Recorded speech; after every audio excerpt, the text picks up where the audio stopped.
can also begin so that. A very good afternoon to everyone present. My name is Rohil Vaidya, and I am a research intern at the Institute of Chinese Studies. It gives me great pleasure to welcome you all to another ICS Wednesday seminar. Today's seminar is on understanding the strange, knowledge of emotions and cognizance in early Chinese and Indic traditions. Before we begin, a brief background for today's seminar. In traditional Chinese and Indic philosophy, there have been several attempts to redefine the strange and how it can be mapped and understood in terms of cognizance and emotions. While these schools were in dialogue with one another, the strange was invariably discussed as a singular category, not doing justice to Chinese philosophical traditions. The Taoist school especially looked at the strange as coming out of an emotion or a way of perception out of which emotion rises. An abundance of knowledge has been associated with the strange, particularly in those knowledge systems that remain beyond socially accepted norms. In the Indic intellectual tradition, the effort was largely to elucidate what gives rise to the best kind of taste, known as a rasa, to deal with the complexity of emotions. This tradition recognizes the strange as the creation of the strange or fantastic on the stage, theoretically achieved through the dramatic application of emotions. The speaker argues that the strange is not merely an overused category in philosophical traditions, but rather refers to a kind of knowledge production that is related to systems beyond the parameters of social and historical acceptance. This work is still in progress, and this discussion is also meant to search for the appropriate methods and theoretical base for further elucidation of this idea. I shall now introduce the speaker and the chair for the seminar. Today's speaker is Dr. Barnali Chanda. She's a postdoctoral research fellow of Chinese Studies at Ashoka University and a visiting research associate at the Institute of Chinese Studies. Her fields of interest include comparative literature, travelogue studies, Chinese and Indian literary transactions in the classical period, the reception of Buddhist ideas in the marvelous stories of Chinese and Sanskrit, and the translation of Chinese classical and vernacular literature into English and Bengali. Dr. Chanda has co-authored two books, Of Asian Lands, A View from Bengal, published by Jadavpur University in 2009, and Tellings and Retellings, Strange Tales of Medieval China, published by Jadavpur University 2015. Today's session will be chaired by Professor Shabri Mitra. She's a professor of Chinese and the chairperson of the Center for Chinese and Southeast Asian Studies at JNU and an honorary fellow at the Institute of Chinese Studies. Her teaching and research have spanned the fields of contemporary Chinese literature and criticism, Chinese cultural history, gender issues, and India-China cultural relations and regional interaction.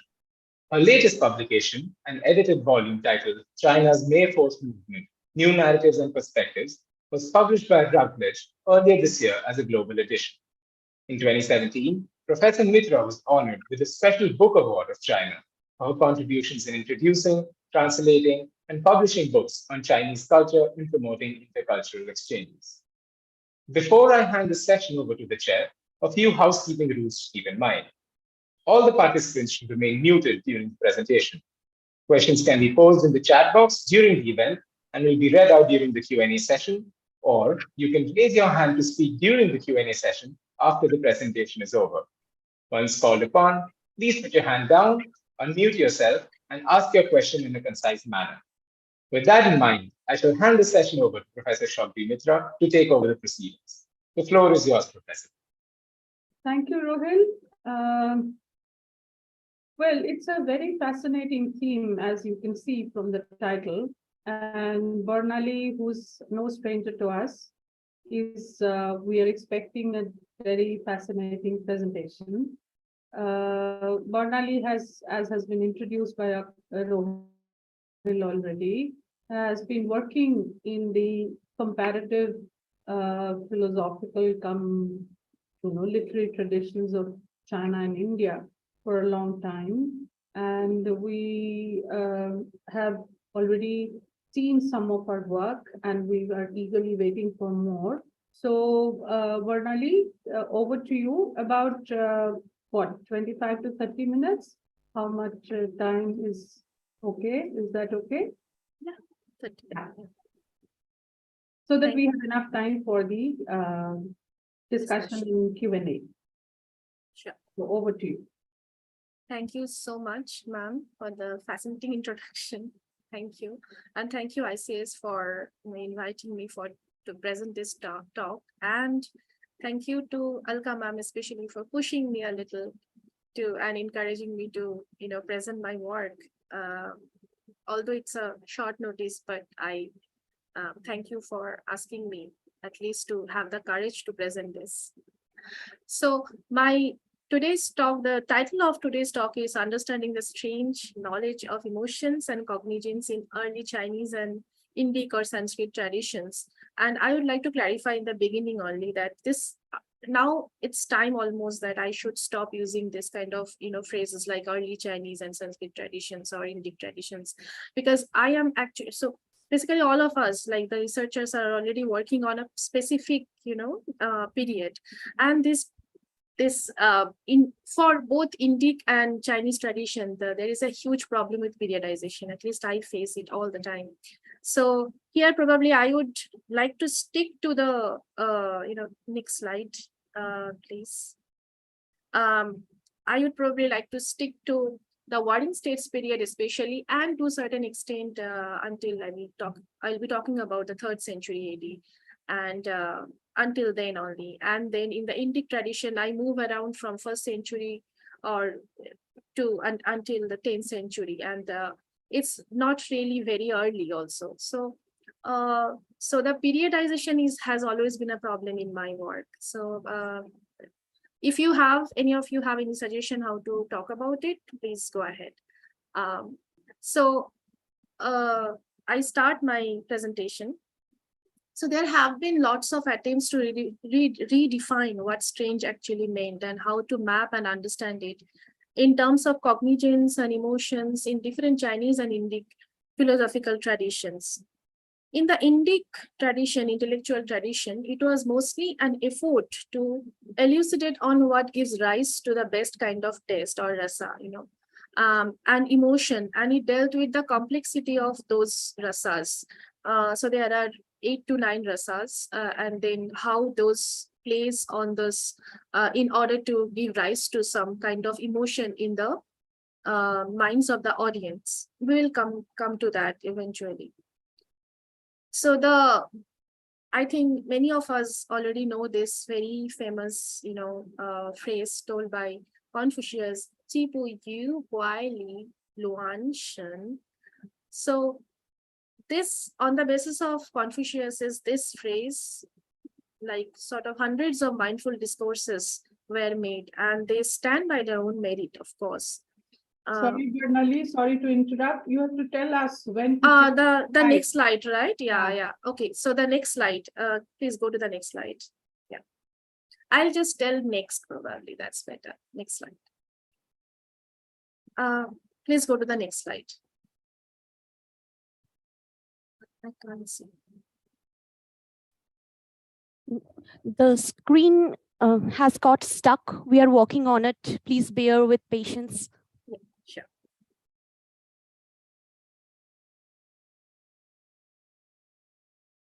So Bernali, strange things are happening.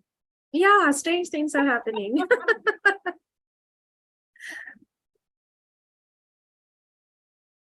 Yeah. So basically, it's a technical fault, but since we are not aware of it, so we are calling it strange. So that's basically what I'm going to talk about.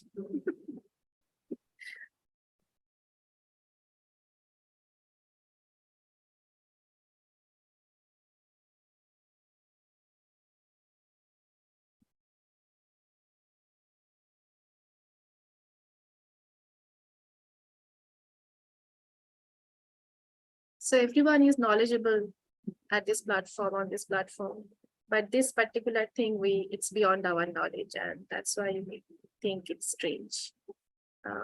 That's basically what's happening.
Alka, are you there? I think we should very soon be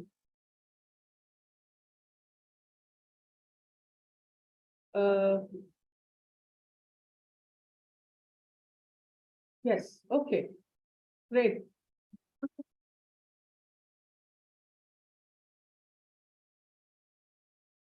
Pernali, Yeah, if you could restart, yes. yeah. So on the basis of this, Confucius is very famous, phrase, and there are a lot of discourses, a lot of books that were, written, and this they have their own merits always. And this is taken from Shuar section in the Analects. And in the Analects, this is the only time that this word "kwai" was mentioned. So this basically means the subjects on which the master did not talk about were extraordinary things, fits of strength, disorder, and spiritual beings. So this word "kwai," which we sometimes these days translate it as strange, but in some of the translation it was used, it was translated as extraordinary things. So Confucius, who was a 5th century BC person, and he was a knight scholar, she, warrior class, born in a feudal society and then arose to prominence as an important intellectual force, having the idea of, sort of propagating the idea that how to be a proper chunzi, a good human. And it was what he told was mostly very human centric. All the philosophical schools in the Warring States period were in dialogues with each other, and Confucius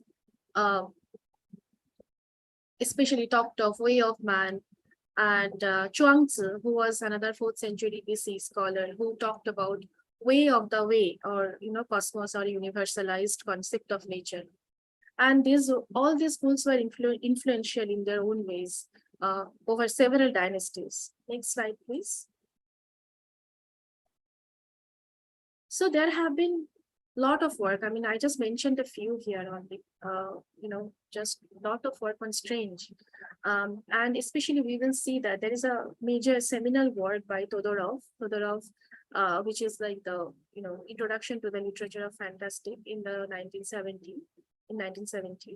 And therefore, after that, in 1990s, you can see 1996, 1997, there have been a lot of talks about how to define the strange. And all these were quite, very important work by Zitlin, by, Robert Ford Company. And this is the Stanford University Francis Singh Chen Media, who it's a dissertation, but still quite interesting. So over this, several decades from 70s onwards, there have been a lot of the compilation of strange stories, as well as, have been attempts to define what is strange, how to understand the fantastic and the strange. Next slide, please. So there have been unending discussion on what Confucius meant actually. The question and the method of looking into the strange remains same in all of these discussions. Like many of them try to take words like kwai and try to understand what it actually meant in the Warring States period, and what Confucius what he wanted to mean, and how there have been a contending relation between these different kinds of schools, philosophical traditions in the Warring States period and later on. But what we ignored so far is that discussing strange as a singular category, strange as we know it as strange in the modern sense, and discussing that as a singular category will never do the justice to the Chinese philosophical tradition. Next slide, please. So in order to understand that what we are talking about, how to understand the so-called quote unquote strange, I just quickly go through that, how Confucius and others were talking about what the schools were thinking about over the centuries. So Confucians were mostly human-centric family relationship. They were, I mean, as a model for good governance for them. Mohists or Mozi, who mostly talked about societal obligations. Zhuangzi mostly talked about preservation and enhancement of the individuals. And Taoists, interestingly, spoke about human society and politics as inevitably corrupting and sought to merge with the way, way with capital W or Tao, by returning to nature. Now, this becomes very interesting here because when we talk about the nature, and there comes a lot of, it's a time when everybody is talking not to, to mostly concentrate on the governance of that particular,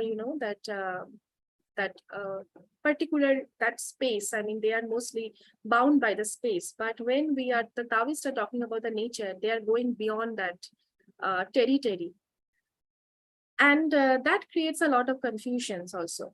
So Zhuangzi or the Taoist schools especially delve deep into the, this nature and such kind of a knowledge structure, which is beyond this, society, which is beyond societal and historical norms. So for them, existence and human as is sort of, it's thought about as one among the myriad things. So human is not very important, or is the center of the focus, but it's mostly a part of different kinds of myriad things that's out there, beyond the territory. So with Taoism, the knowledge of the unknown and known were distinguished and repeatedly explained. And how it was explained, we will talk a bit about that. Next slide, please. So Zhuangzi keeps telling about this kind of things. For example, great knowledge is expansive, small knowledge is cramped. And while discussing knowledge, Zhuangzi says conflict, mental strife, and dissembling indecisiveness that petty emotions gives rise to are pleasure and anger, sorrow and joy, worry and regret, vacillation and trepidation, diffidence and abandon, openness and affectedness. All these are emotions, very much, core to the human nature, and they're human emotions only. So these are all like musical sounds of empty tubes, like fungi produced from, mere vapors. So eventually, what this would evolve into when Buddhism enters China in the 1st century AD is that this Buddhism also will be, merging its like abandonment of the emotions, that 6 or 7 kinds of emotions. And there, Taoism, the school of Taoism will also say that therefore they will merge very easily in that way, and they would create, wonderful stories eventually in the Tang Dynasty, or even, we will be seeing that this Taoism, Buddhism, and Confucianism are, these thoughts are very interestingly shaping the time and the mind of the milieu of the, post-Han Dynasty time. So this emotions were one of the very important or core thing that Taoism was talking about, and how it is shaping the nature of the human and how we can see beyond it also. Next slide, please.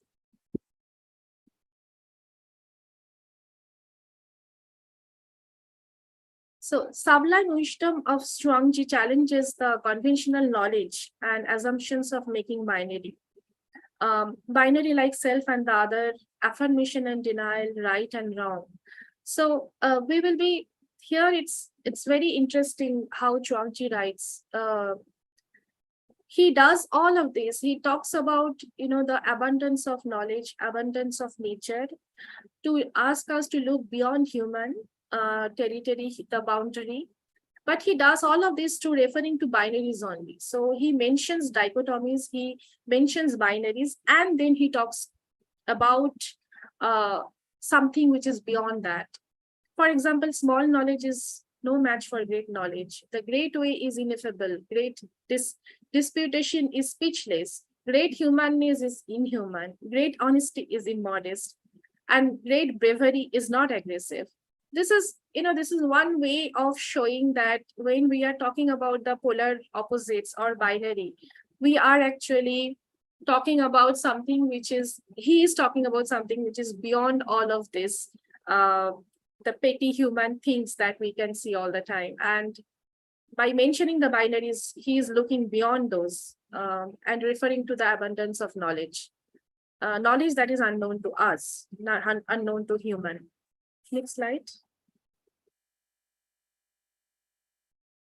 So for example, he's saying, how can we know that what I call knowledge is not real?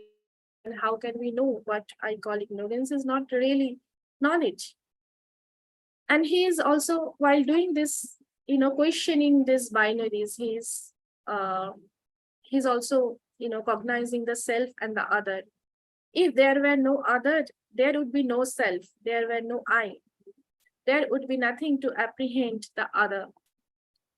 So this transcendent knowledge, he's talking about knowledge system, different kinds of knowledge system. So in the Warring States period, probably Confucianism was talking about one kind of knowledge system, which is so human-centric. Now he's talking about myriad kinds of knowledge system, which is beyond that.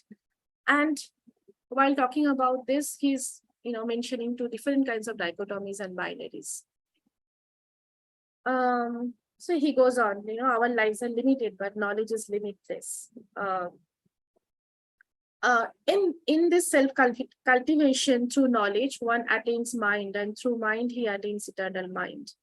So there would be, his words are quite puzzling and full of this kind of binaries. But what we understand is he basically is referring to and asking us to look beyond the knowledge, the common knowledge system, the knowledge, the socially set knowledge system, and looking beyond that. Next slide.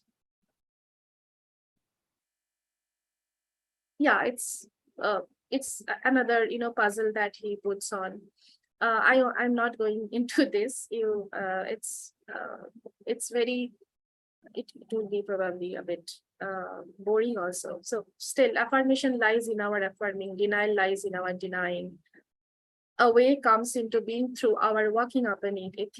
A thing is so because people say that it is. Why are things so? They are so because we declare them to be so.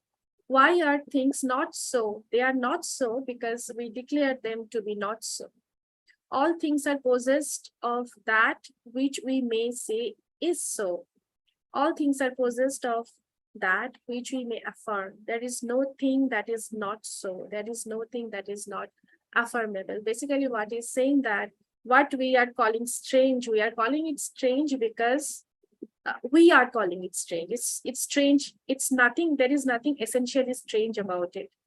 I will come back to this again when we will see that in the introduction to Shanhai Ching, both will be saying similar things. So we have to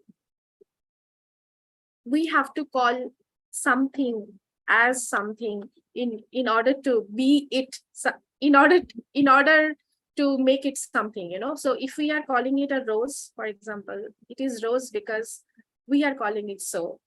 There is nothing essential to it. We all know this, but he's trying to say the same thing, that about knowledge and strange, about the binaries. Next slide, please. So the journey beyond the borders that he spoke about refers to the expansion of imagination of human imagination. So this imagination will only help to realize the triviality of our knowledge about the unknown.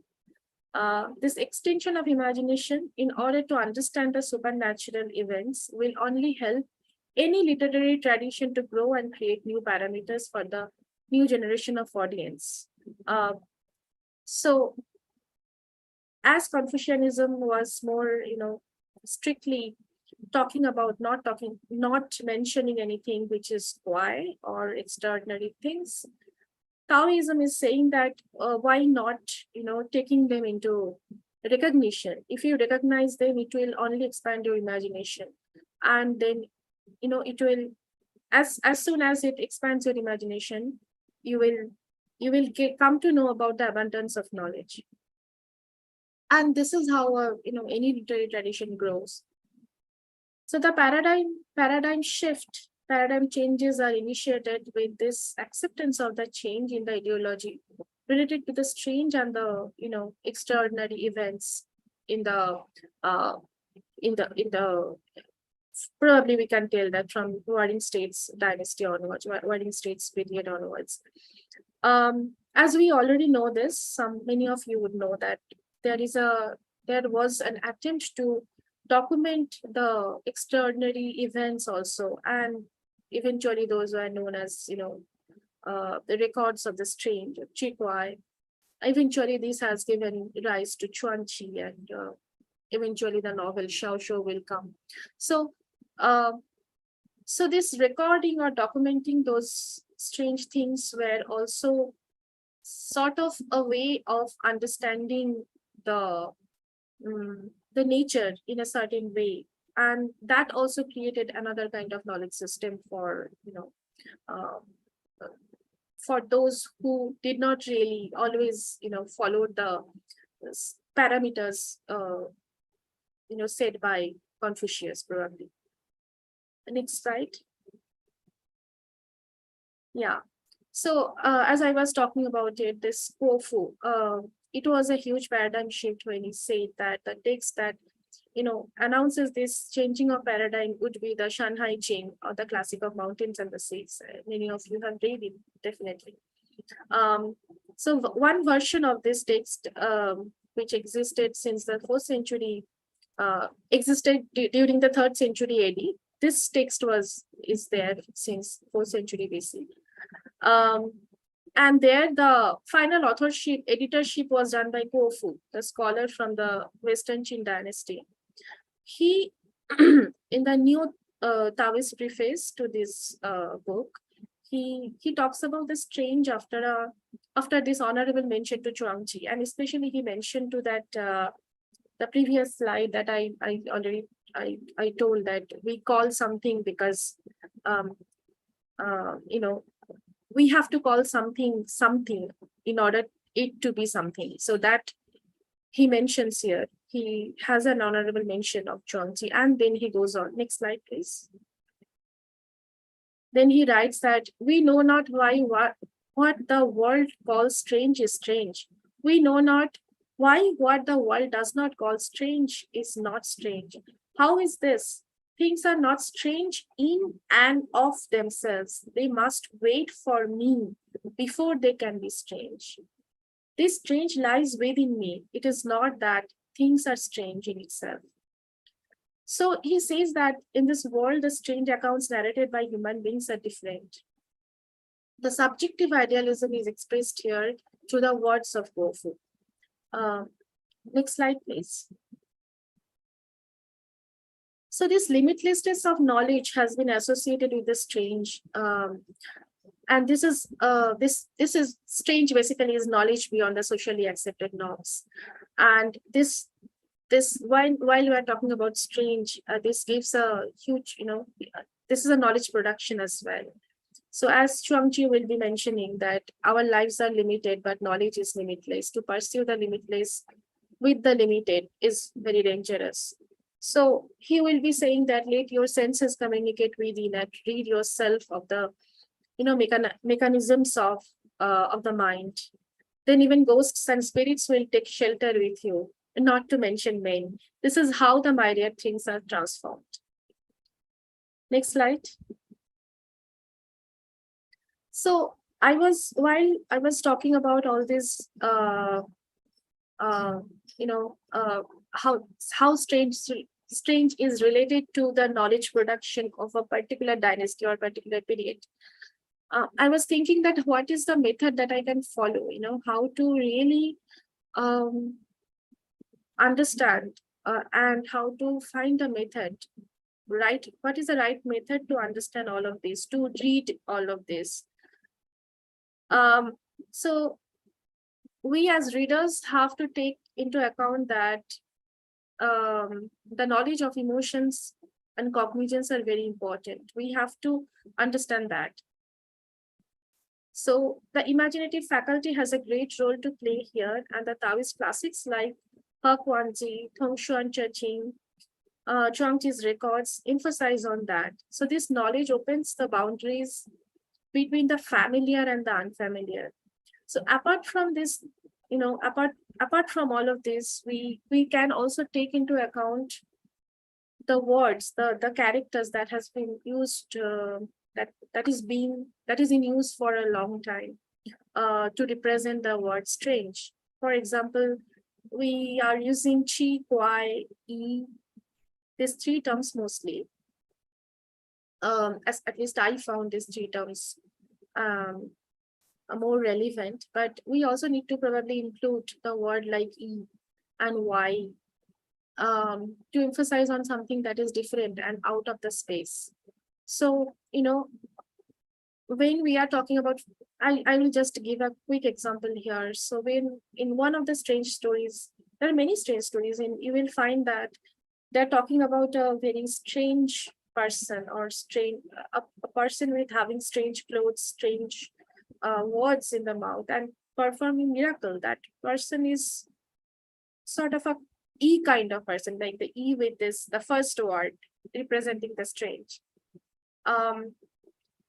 But basically that person might be an E, which is the last word, I can't point out, but the fifth word that I have written.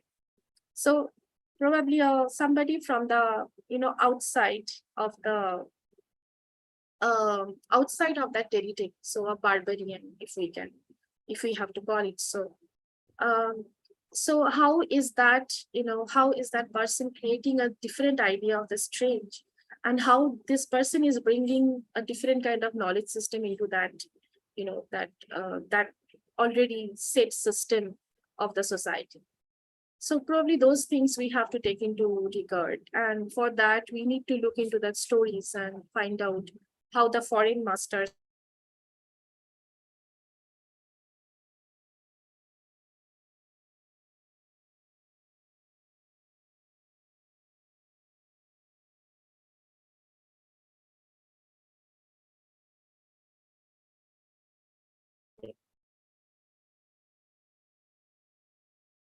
please.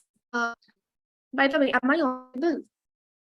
Just because we just had an electricity problem. You were not, but now you are audible.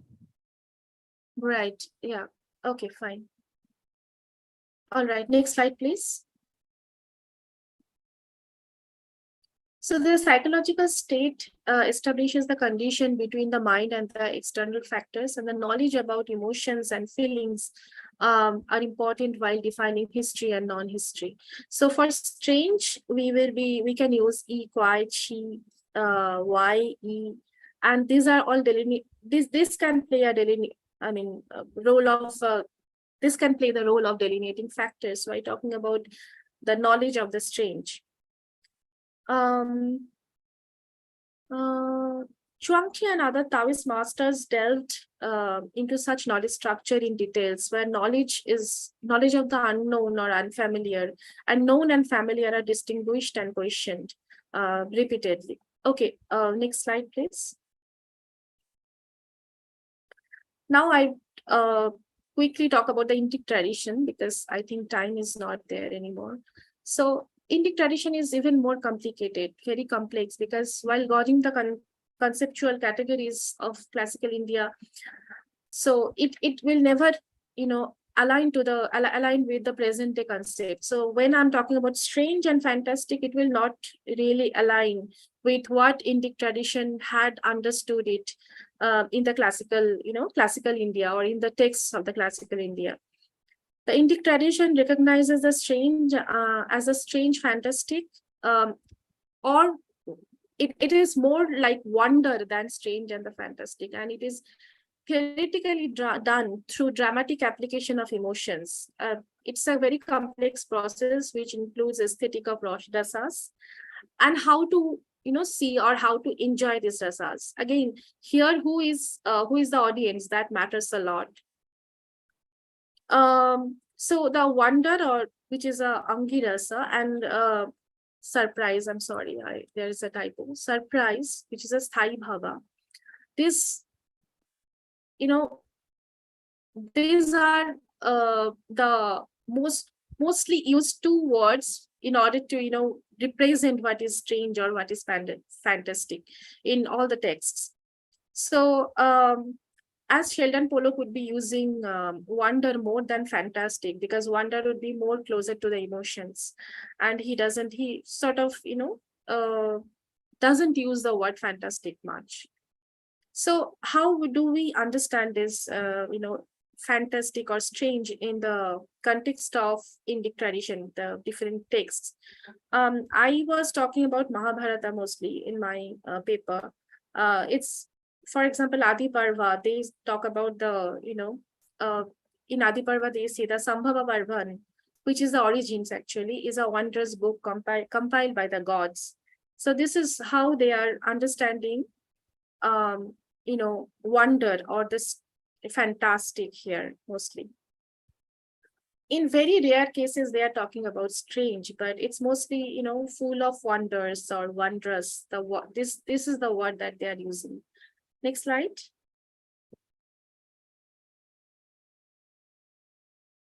And in this, in an attempt to understand what is giving rise to such kind of emotions as wonder, the classical thinkers are attempting to figure out what distinguishes the aesthetic from the non-aesthetics, and how this plays out in the minds of the audience.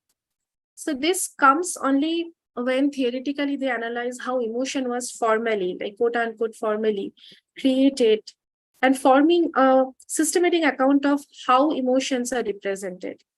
So this is a general inquiry into the character of the emotional structure specific to what we call as literature. So how this, what the theorists, classical thinkers are trying to do is, they are trying to talk about certain kinds of emotions and how these kind of emotions are giving rise to some particular knowledge. And knowledge in what? That's very interesting.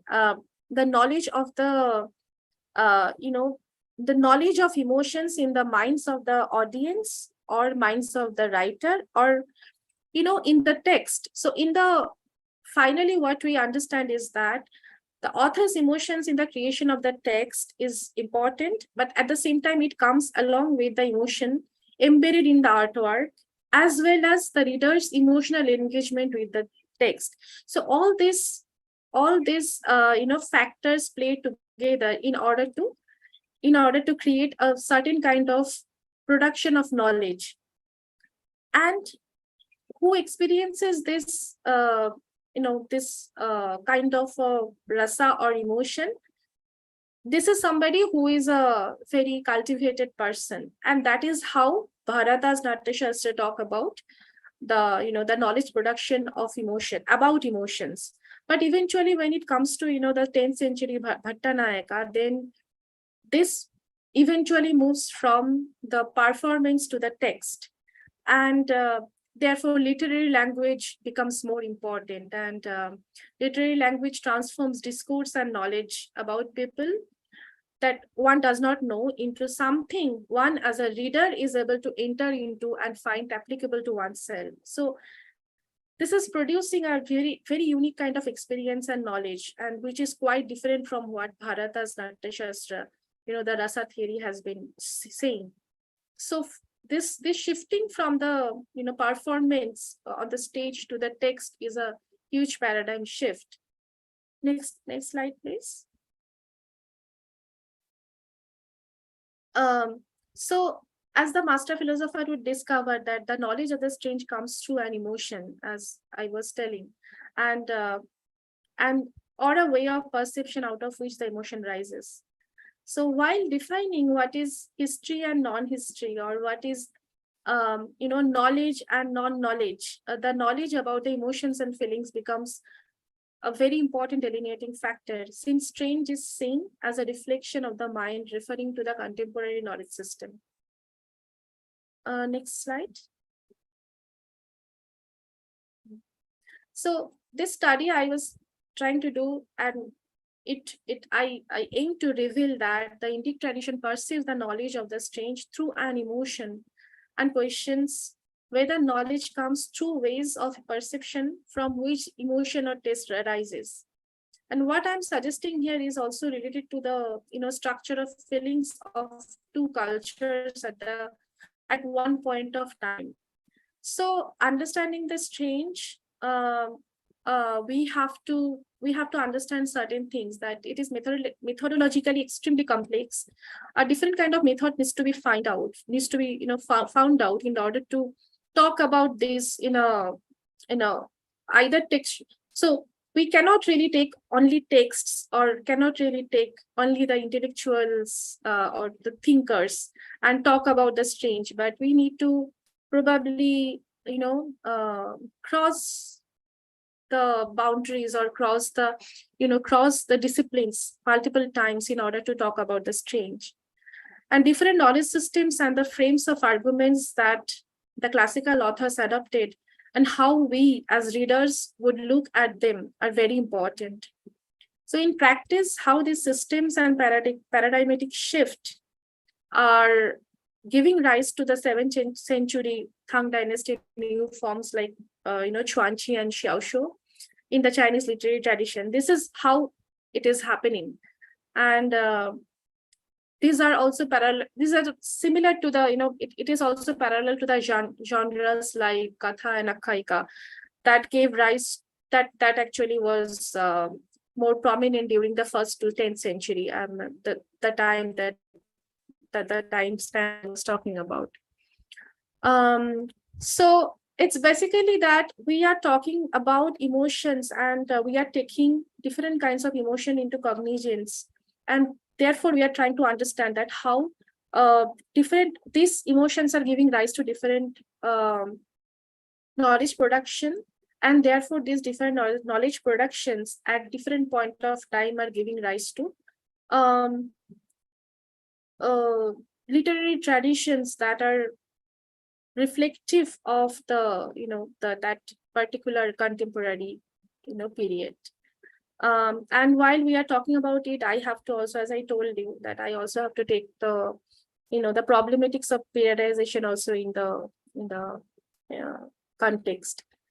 I think this is how I am planning my paper. So I end here. That's all I have to say as for now. Thank you.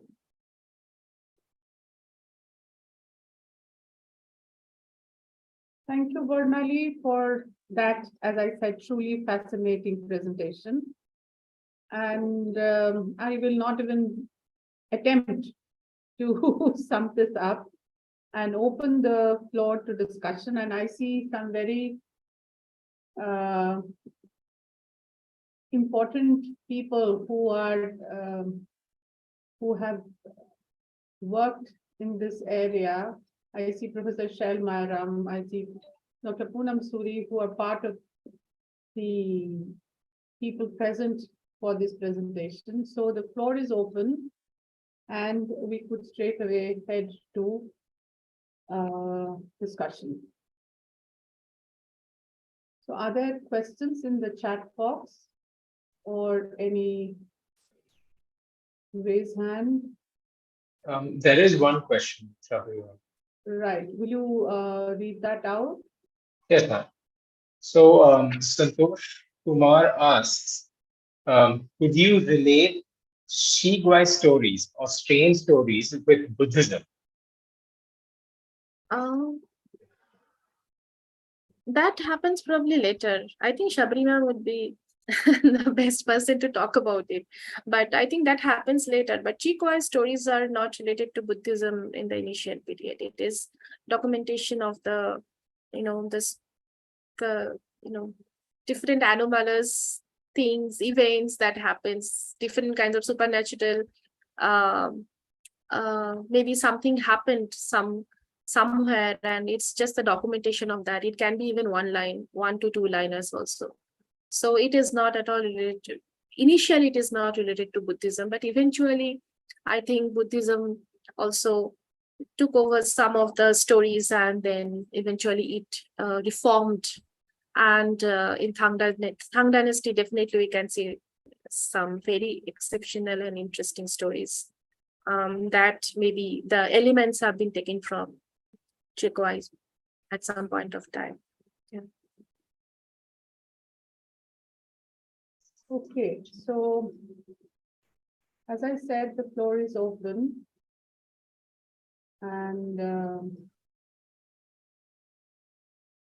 I was wondering if, we also have some of the young scholars here who have worked.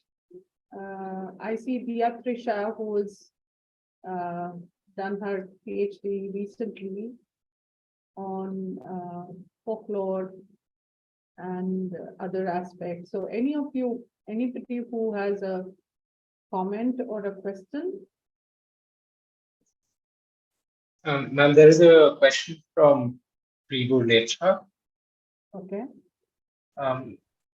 He said, thank you for your talk. Is it academically sound to say that during the timeline the strange was expounded, the intellectual discourse reflects the environment as opening to an outside world system, thoughts to widen their scope of knowledge, to revisit their debates, taking the new strange accounts and reach a deduction or narrative? Yeah. Yes, Varnali, would you like to come in on that? Yeah, I think that sounds fine. I mean, yeah, sort of. Let me just read once more.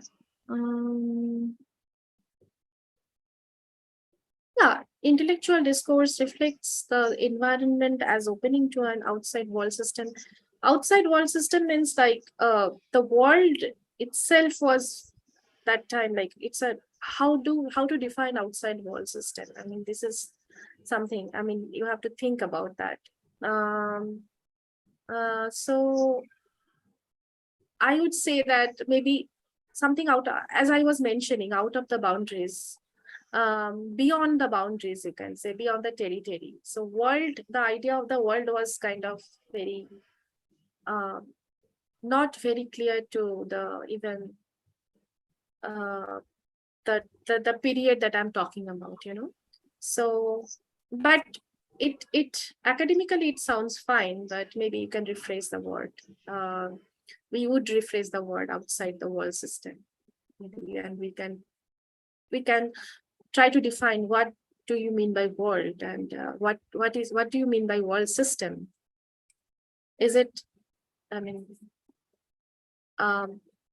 do you mean the positioning of the particular territory that they're talking about? I mean, where China is situated, or where India was, something like that? Or is it the knowledge system that you are talking about?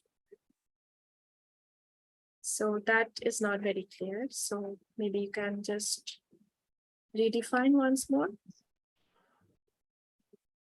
So, Reboot, do you want to come in and interact on this point? Yeah.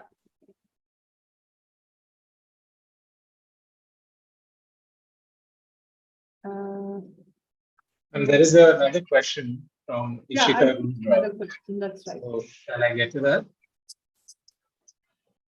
Okay, so she asks, does the concept of the strange as it existed in the Chinese knowledge system shape how the Chinese viewed others, especially the barbarians?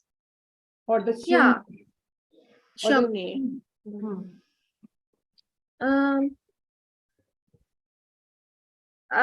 This is quite interesting, because your question, I would say that which shaped what, like their idea of the barbarian shaped the idea of the strange, or the strange shaped the idea of the barbarians. This is how something, when you are reading, if you read, analytics more closely, or, go to, if you read Mozi, Yangtze, again and again, they mention these barbarians. There are mentions of that. And then they speak about that this is strange. So it goes hand in hand, basically. So the master will not talk about somebody who is about someone, or will be suspicious about somebody who is wearing a strange dress, speaking a strange language. So you can understand that, this is, we are talking about maybe China in the Han Dynasty, or even if in the Warring States dynasty, Warring States period. So someone from the, outside the territory, they came in, and probably they're, performing some magic tricks, or they're selling something. Probably a merchant from, from the, extreme west, that the boundaries. I mean, the now Kazakhstan, or now if you go towards the, the Arabic world, from somebody from that region probably has reached during the Han Dynasty, and then they're talking about this kind of a person. So don't talk about that person. So because this person is strange. Now, how will you? This is a, this is some kind of a paradox, that which defines what? The barbarians with that strange cloth defines what is strange, or this is strange and this is how we should be looking at the barbarians, because our parameters of strangeness is this, and the barbarians fall into that kind of a setup. This will come again and again in many of the words that the master speaks. Masters means I am talking about even Confucius, Mozi, Zhuangzi, and even later on. So if that answers your question, yeah. Mr. Reboot got back. He wanted to clarify by the outside world, he meant the religious systems in the borderland. And that was in line with what you had mentioned. So he thanks you for the clarification. He had a follow-up question. When the Shigwe stories boil down to tongue and recreate itself to different concepts, do they touch upon gender as well? When Shigwe stories boil down to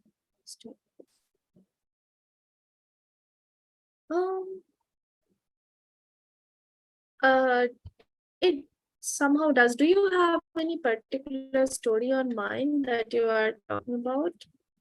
I think you have something on the mind. It definitely touches upon gender, but in a different way, while it's Zhuangzi. When it comes to Zhuangzi, Zhuangzi stories that are, the author really plays on very well with the gender questions most of the time. So I was wondering if you have any particular story on your mind. Looks like that. Okay. Beatrice has a question.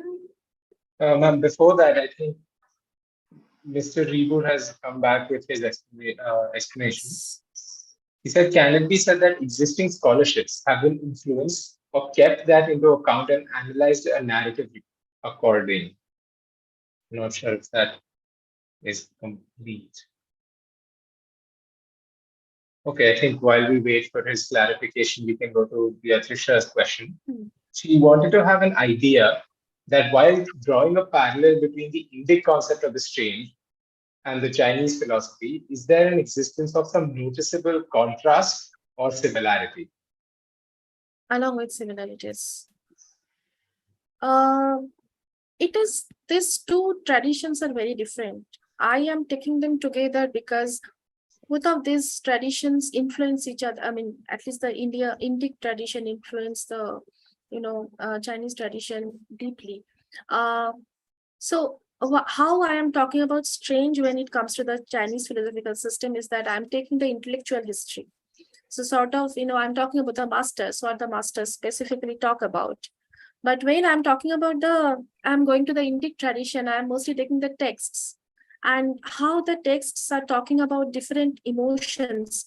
These emotions, how it is giving rise to different kinds of knowledge systems. And therefore, if we can draw a parallel, and if we can, so comparative, as I mostly always say that comparative doesn't mean that you have to have some kind of contrast and similarity. It's not that.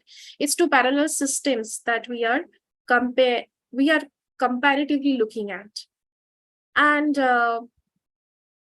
difference is, it's not about the difference, it's about how these two traditions are talking about knowledge productions at maybe one point of time or a different point of time. As I was telling that, the structure of feeling, how these two traditions are creating almost similar kind of structure of feelings at one point of time. So how knowledge is being produced, how emotions are related, involved in that, how a human is involved, human, its mind and the perceptions along with the emotions, how it is involved in creating a certain kind of knowledge system.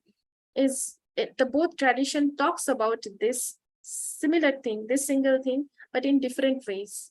So one talks about, knowledge, limitlessness of knowledge, creating binaries, how Zhuangzi talks about it. But the Indic tradition mostly talk about this 9 kinds of rasas, and these rasas are giving rise to emotions. What kind of emotions in the mind of the audience? Initially, first century, it started with the performance on the stage. In the 10th century, it is text. They are talking about a text. So it's no more a performance anymore. So the moment it is text, and which is widely read by a huge, the readership is more than. So then a huge number of people are also involved. And how huge number that, innumerable people who are reading the text, creating different knowledge systems, creating, the knowledge production is more that time. So because their emotional structures are different also. So this is how, we are not talking about similarities or contrast. We are talking about a parallel study. Yeah. I hope this answers your question. I mean, this is what you wanted to know, I think.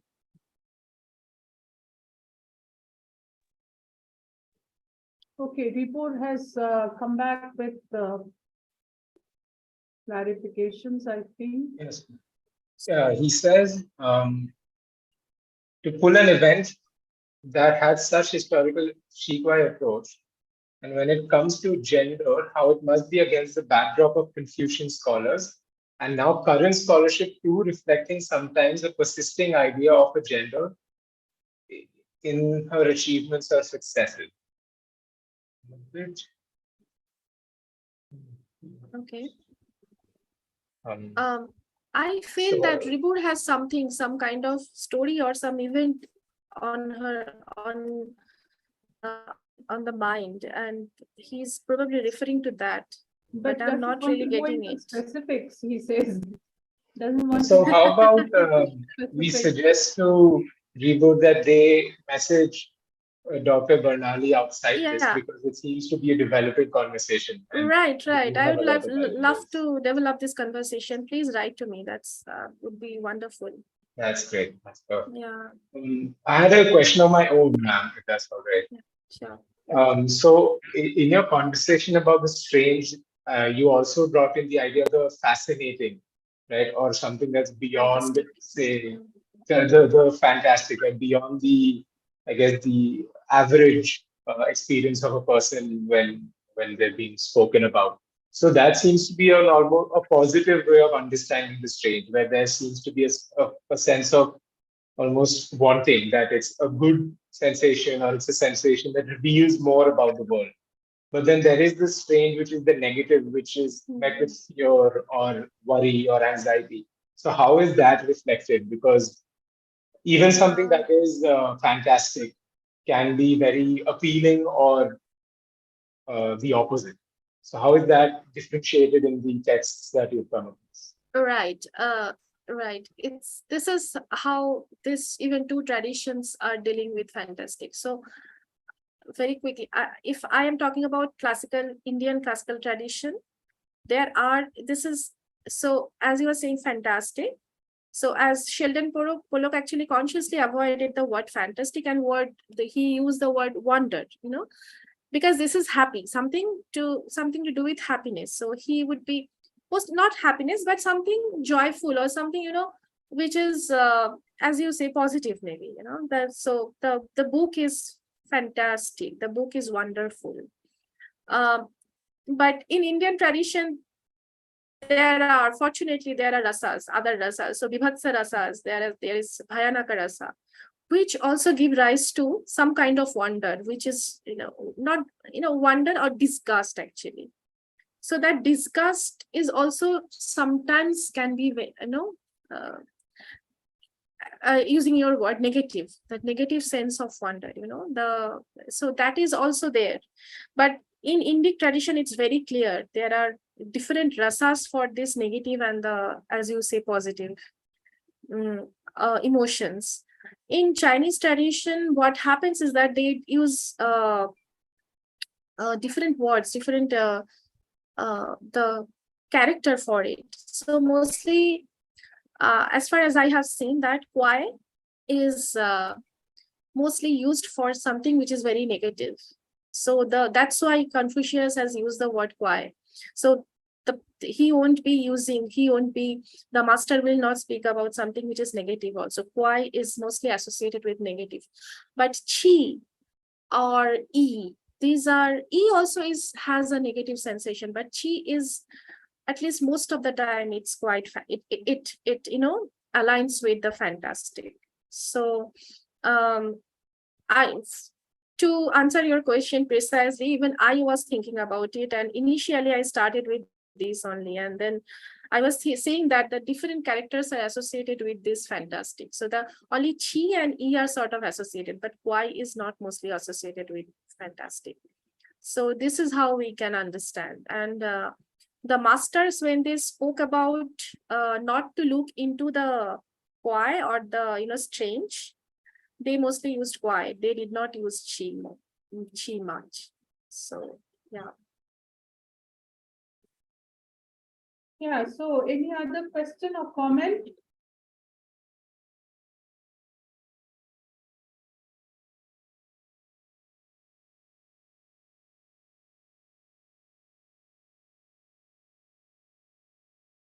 Ma'am, there's a question from Sugandha. Yes, Sugandha, we can definitely. Actually, it will eventually go there only. Reader's response theory only it will go. Rasa Nispatti and reader's response theory, they aligns. Yeah. Yeah, so And the Indic tradition with question Bernali Yes, had ma'am. answered. So That's all right. The question was, is it possible to find a correlation between the concepts of reader response theory or rasa nishpatti in the Indic tradition with the Chinese philosophical tradition? Yes, this is a very good question, actually. In the Indic tradition with Chinese philosophical tradition, that would be very difficult to do. But in both traditions, we can look at it and we can actually find a correlation.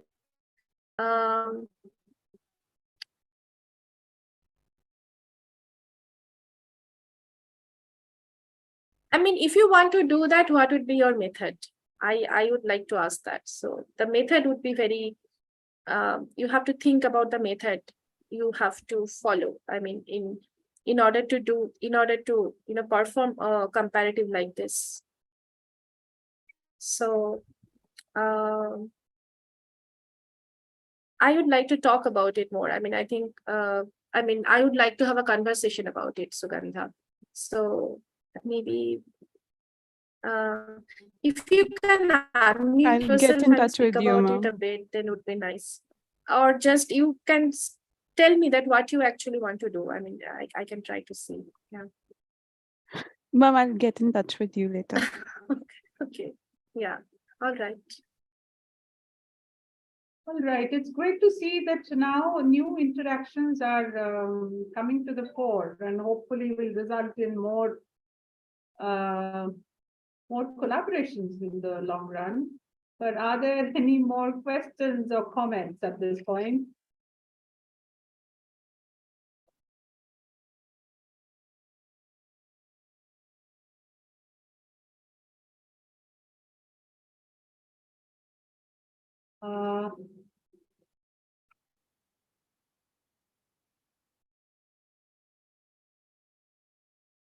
So,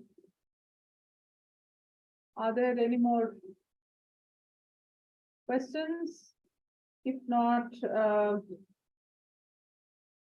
so Rohil, cast your net Yes, down and see if there are more questions. If there are not, then we will think of winding up. Is that so? Yes, ma'am. There don't seem to be any more questions either on Zoom or on YouTube. But we do have the assurance of further collaborations and interaction. Yes, ma'am, certainly. At least two. Okay, so with that, I think on behalf of ICS and on behalf of myself, I would like to thank Barnali for a very thought-provoking and fascinating presentation, which we will see more of. Oh, Arijit has raised his hand. Arijit, just in time before we thank Barnali, enough and not enough. Please come in. Ma'am, can you hear me? Yeah, we can hear you. I had one small question, ma'am, regarding that in Zhuangzi we often find concepts as wu wei or a concept where the self like mostly a self which is subsumed by nature, like a self which is not a self. And usually in these themed stories, sometimes I'm just wondering about the purpose of a moral. Like, does this Chibuai story also relate to a moral sort of a, like, does it produce a moral? And in a sense, when like these stories are usually told during Warring States period or the Han dynasty periods, and like whether we have some sort of a similarity with them in like Indian traditions of storytelling as well. No, I don't think so. I mean, Chikwai stories are just a documentation of, unusual historical unusual events. And if you read them, you will see that I was trying to, because we Indian minds always have a tendency to find a moral. I have seen that when we were reading a story, especially such small short stories, there's always a tendency, but it doesn't reach anywhere. You can't find any moral out of it. But sometimes maybe, yeah, I mean, so a moral would be like this, that, if you talk to a person like that, then you will have a, you will end up like that. So maybe you are talking to a foreign master and you are just, ended up being cheated. And then it is like, since you trusted the foreign master and but it doesn't give that moral clearly, not at all. It just tells the story. It's a very strange tradition, which is just records the anomaly and doesn't give any kind of moral at the end of the story. Yeah, what you take out of it, it's yours. I mean, your matter. I mean, up to you. But no, it doesn't give any specific moral. The reason I asked the question, because during between both these schools, like Daoism and Confucianism, there were some stories where, like, I had read one where a rabbit accidentally, like a farmer accidentally catches a rabbit in the first day, then the farmer waits for the accidentally a rabbit cracks his head. And that's that story, and the farmer basically waits every day for that rabbit to come, but the rabbit doesn't come. So the entire story is basically a critique of Confucianism. There would be a thing, a self which would appear in order to take the political responsibilities, and in these orders. So there were these overlaps of similar themes. So I was, which is why I was wondering if, like, also during these, while these stories were being disseminated or compiled, like if there were any other things which overlap with these traditions, because there was fairly overlap that we can see in, like you also pointed out, when Buddhism comes into the scene. And so the point is that what you take out of the story is, your stand. I mean, even for the reader in that, during that time, but this Chikwan stories, I have not seen giving a particular moral, like saying that this will happen. This can only happen when this certain kind of story is told by the master, the master is telling the story. And then he's saying that, this happened because, that person did so and so. That's why this happened. The moral only comes when it is spoken by a master. I mean, in their words. But if you are talking about only Chikwan stories, the records of the anomaly, it doesn't have any specific, at least it doesn't, the author doesn't consciously give it. I mean, author doesn't write it, but what you take out of it, maybe the author has it in the conscience, but whether you can take it out of it, it's up to you. It's up to the reader. But it's not like Buddhism or not like, the Panchatantra stories, which gives a clear moral. Doesn't. But yeah, as you say that there are overlaps of, same thematics and all. Yeah, that happens a lot. Yes. So giving some kind of, reference to certain kind of historical event and the critique of the time, definitely. That happens, yeah. Thank you, ma'am. Thanks, Orijit, for that last minute question.